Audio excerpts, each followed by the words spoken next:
Have you ever thought why everything sounds better in reverse? Well, not everything, but yeah, using the reverse effect to your sounds is a great way to add texture and make your tracks way more interesting.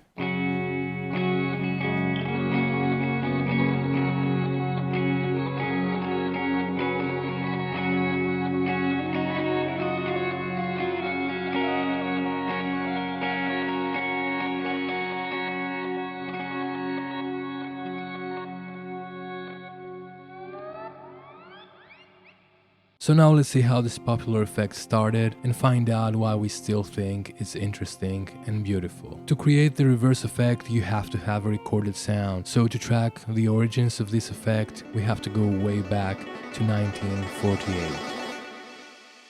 The first reel-to-reel tape recorder was used in 1948, and the very first experiments with reversed tape recordings belonged to an incredible innovator called Pierre Safar. Pierre Safar was a French composer who revolutionized the use of tape and sound recording. He's also probably the father of sampling, since he created compositions with numerous recordings all around Paris. From street sounds to construction workers, from music to just random people talking around Paris, he sampled everything and then spliced them all together to create his musical compositions. His most famous composition is called Musique Concrète, and yeah, his work is truly innovative and deserves a whole episode of its own. So today we're gonna just stick to that this guy was probably the first guy who used a reverse effect to a recording. But what about less experimental music? In commercial music, the very first people who used the reverse effect were the legendary Beatles. The first widely known reverse sound was used in their 1966 song called Rain, where they reversed John Lennon's vocals in the outro of the song. And then that mysterious technique was used in numerous recordings in the 70s and the 80s by artists like Pink Floyd, Brian Eno, and many more. Since reel-to-reel and tape recorders became way more accessible to artists, more and more were able to use this technique to their songs. There are even bands who use this technique to add some hidden messages to the songs. A very famous example is Empty Spaces by Pink Floyd, and especially for Pink Floyd, people claim there's another hidden message in Stairway to Heaven. In the 90s, reverse sounds are all over the place, from hip-hop with reversed snares and hi-hats to shoegaze music or even pop music. Radiohead's Spinning Plates and Everything in the Right Place use this technique more prominently. Aphex Twin used this to create texture for his tracks, and the Beastie Boys even have that song called Paul Revere where the whole beat is in reverse. Nowadays it's incredibly easy to reverse a sound.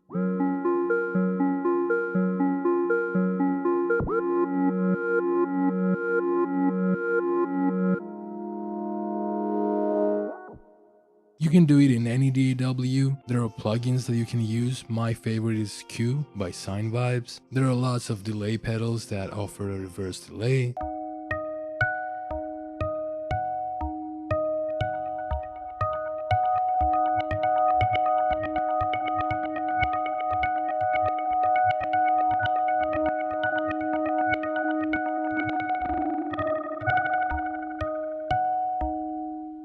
Loopers that allow you to play your sounds in reverse.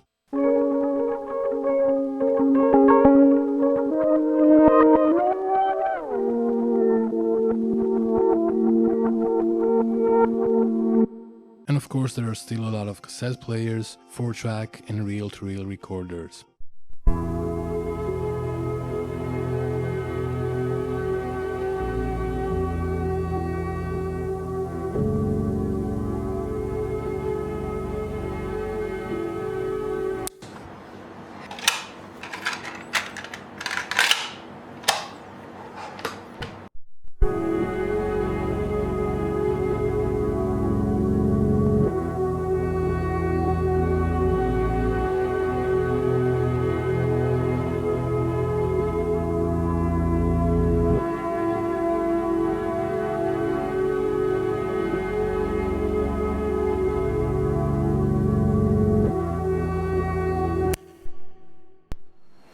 But why do we love listening to sounds in reverse?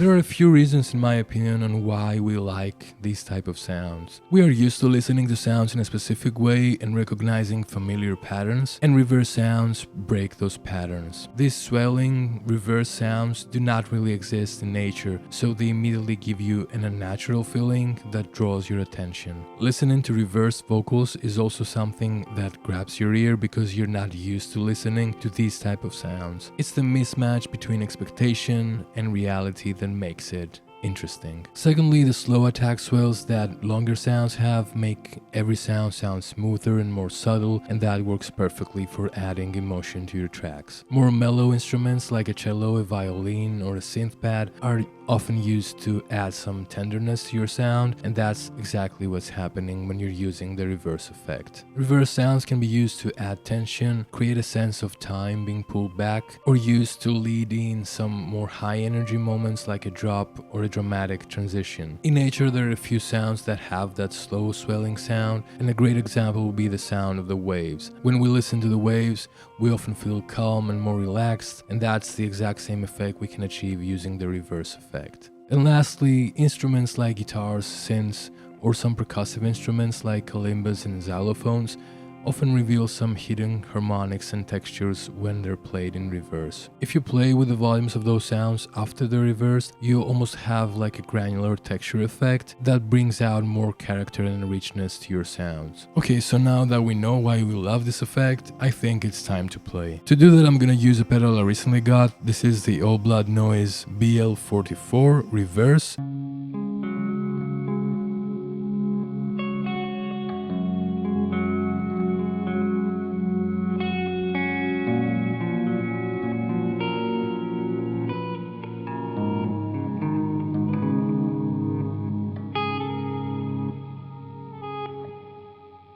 The incredible thing about this pedal specifically is that it's reversing your sound as you play. All the gear we discussed about first record a sound and then they can reverse it, while this thing almost does it in real time. Of course, All Blood Noise didn't use some kind of sorcery to make this pedal, and I'm pretty sure they cannot travel in time.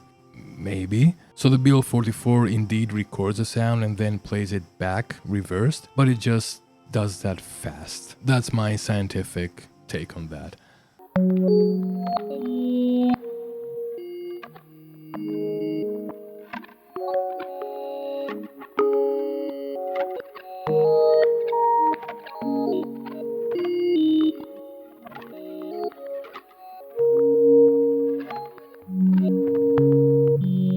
By the way, this is not a review of this pedal, I just wanted to talk about my favorite effect, and this pedal does it perfectly. So if you want a review, yeah, this pedal is awesome as fuck. So let's quickly go through the controls of the pedal. The mix knob controls the dry-wet mix. The volume knob sets the volume of the wet signal.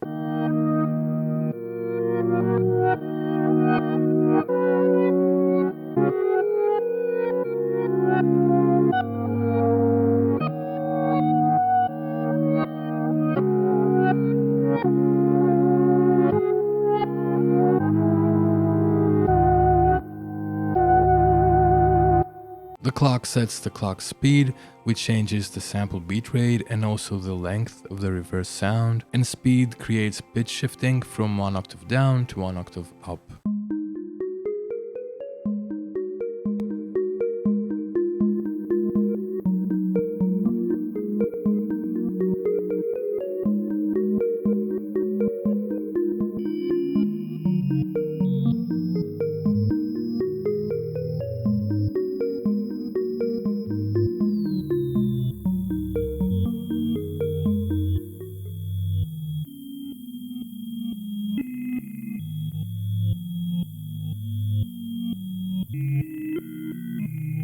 I love this effect and this pedal specifically because it can create such a wide range of emotions and vibes. For example, playing the guitar as like 50% mix and then adding delay and reverb creates such a beautiful ambient soundscape. Playing a synthesizer with a slow clock and slow speed can create a massive layer beneath your sound, that thickens it and makes it more powerful without messing with your dry tone. Even drum sounds can sound good if you find the sweet spots. And of course your vocals and your voice can become unsettling, but also ear-catching at the same time. I love this effect because it reacts differently to any sound. You can get from weird and unsettling to beautiful and mellow just by changing the incoming sound and some settings.